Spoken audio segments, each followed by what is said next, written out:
Super 6 పేరుతో హామీలిచ్చి బడ్జెట్లో ఎగ్గొట్టారు. X వేదికగా బాబు మోసాలను ఎండగట్టిన వైఎస్ జగన్. సర్కారు మోసాలపై ట్వీట్లు చేస్తాం, ఎంతమందిని అరెస్ట్ చేస్తారో చూస్తాం. చంద్రబాబుకు వైఎస్ జగన్ ఓపెన్ ఛాలెంజ్. కూటమి ప్రభుత్వ బడ్జెట్ ప్రజలను మభ్యపెట్టే బడ్జెట్. బాబు డ్రామా ఆర్టిస్ట్ అని తేలిందన్న వైఎస్ జగన్. బాబు అబద్ధాల్ని సృష్టిస్తే ఇల్లు మీడియా ప్రచారం చేస్తుంది.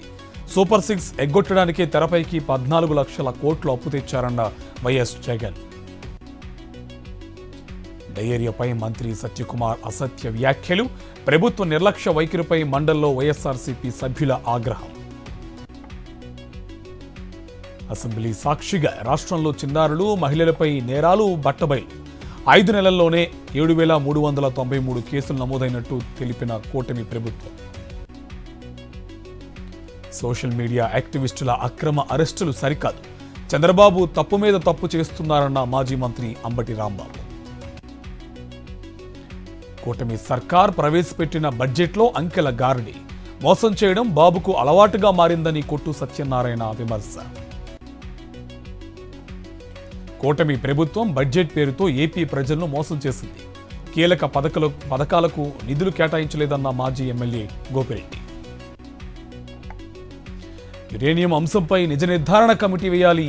ప్రజల దగ్గరకు వచ్చి చర్చించే దమ్ము ప్రభుత్వానికి ఉందా అని ఎమ్మెల్యే విరూపాక్షి సవాల్.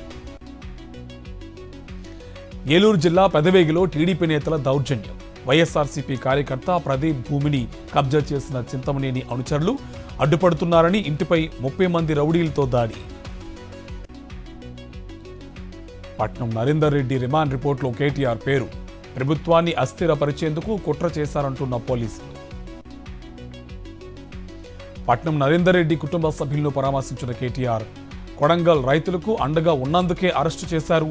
సీఎం రేవంత్ ప్రైవేటు సైన్యంలా పోలీసులు పనిచేస్తున్నారని ఆగ్రహం.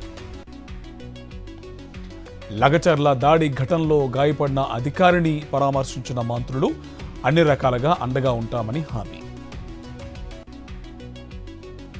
తెలంగాణకు పరిశ్రమలు రాకుండా బీఆర్ఎస్ కుట్ర చేస్తోంది. ప్రజలను, రైతులను రెచ్చగొడుతున్నారని డిప్యూటీ సీఎం భట్టి ఫైర్.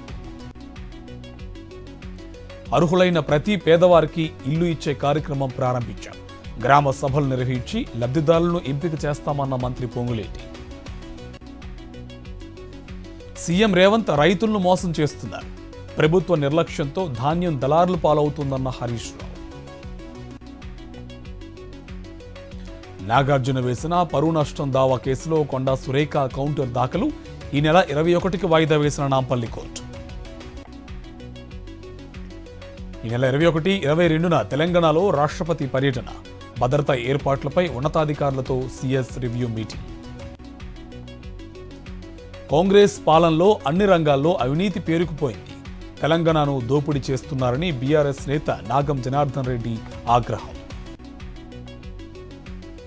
విజయనగరంలో సమ్మెకు సిద్ధమైన 108 ఉద్యోగులు నవంబర్ 25 నుంచి చేస్తున్నట్లు జిల్లా రెవెన్యూ అధికారికి అందజేత. జార్ఖండ్లో ముగిసిన తొలి విడత పోలింగ్. 15 జిల్లాల్లోని 43 స్థానాలకు ఓటింగ్. క్యూలైన్లో ఉన్నవారికి అవకాశం కల్పించిన అధికారులు. రిజర్వేషన్లు ఎత్తివేయడానికి రాహుల్ కుట్ర చేశారు.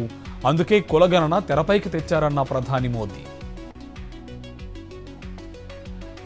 ఎంవీఏ గెలిస్తే కాంగ్రెస్కు మహారాష్ట్ర ఏటీఎంలా మారుతుంది. ఇక్కడి నుంచి నిధులను ఢిల్లీకి మళ్లిస్తారని అమిత్ షా ఆరోపణ. బుల్డోజర్లు ఇకపై గ్యారేజీలకే పరిమితం. సుప్రీం తీర్పుపై స్పందించిన ఎన్సీ అధినేత అఖిలేష్ యాదవ్.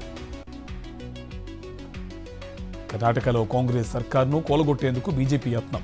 హస్తానికి చెందిన 50 మంది ఎమ్మెల్యేలకు 50 కోట్లు ఇవ్వజూపారు. బీజేపీపై సీఎం సిద్ధరామయ్య తీవ్ర ఆరోపణలు. కీవ్పై క్షిపణులు, డ్రోన్లతో విరుచుకుపడ్డ రష్యా. 73 రోజుల తర్వాత తొలిసారి దాడులు. పాక్ మాజీ ప్రధాని ఇమ్రాన్ ఖాన్ కు ఊరట. 144 సెక్షన్ ఉల్లంఘన కేసులో నిర్దోషిగా తేల్చిన ఇస్లామాబాద్ కోర్టు. భారీ నష్టాలతో ముగిసిన స్టాక్ మార్కెట్లో సెన్సెక్స్ 984, నిఫ్టీ 324 పాయింట్లు లాస్.